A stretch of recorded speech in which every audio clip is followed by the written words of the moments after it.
இந்த மாதத்துக்கு கர்த்தர் ஒரு அருமையான வார்த்தையை தீர்க்க தரிசனமாய் கடந்த ஃபாஸ்டிங் பிரேயர்லேயே தந்துவிட்டார். எசேக்கியேல் 34:29. நான் அவர்களுக்கு கீர்த்தி பொருந்திய ஒரு நாட்டை எழும்ப பண்ணுவேன். ஆமென். கர்த்தர் கீர்த்தி பொருந்திய ஒரு நாட்டை எழும்ப பண்ணினார். எப்படி யோபுக்கு எல்லாமே ரெட்டத்தனையா கிடைச்சு தெரியுமா யாருக்காம?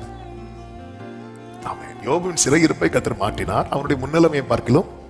யோபுக்கு எல்லாம் நஷ்டம் ஆச்சுன்னு தெரியும். எப்படி நஷ்டம் ஆச்சுன்னு தெரியும். கல்தையர் வந்தாங்க, சபையர் வந்தாங்க, காற்று அடிச்சுட்டு போச்சு, அக்கினி வந்தது. ஸோ அவன் லைஃப்ல என்ன நடந்து இப்படி ஆச்சுன்னு தெரியும். ஆனா யோபு லைஃப்ல எப்படி எல்லாமே ரெண்டத்தனையா கிடைச்சு. கர்த்தர் தான் ஆசீர்வதித்தார். ஆனா எப்படி ஆசீர்வதித்தார் ஏதாவது தெரியுமா நமக்கு?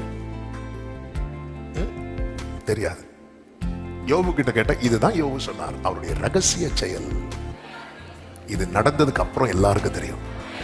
எல்லாருக்கும் தெரியும். இனி இவன் லைஃப்ல பஞ்சம் கிடையாது. இனி இவன் லைஃப்ல அவமானம் கிடையாது. இனி இவன் லைஃப்ல துக்கம் கிடையாது.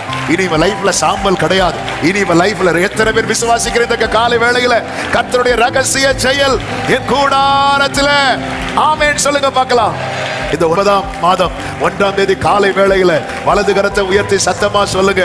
என் அவமானத்தை நீக்கும்படி, என் பஞ்சத்தை நீக்கும்படி, என்னை திருப்திப்படுத்தும்படி, நான் களி கூறும்படி கர்த்தர் எனக்காக ஒரு கீர்த்தி பொருந்திய நாட்டை எழும்ப பண்ணுவார்.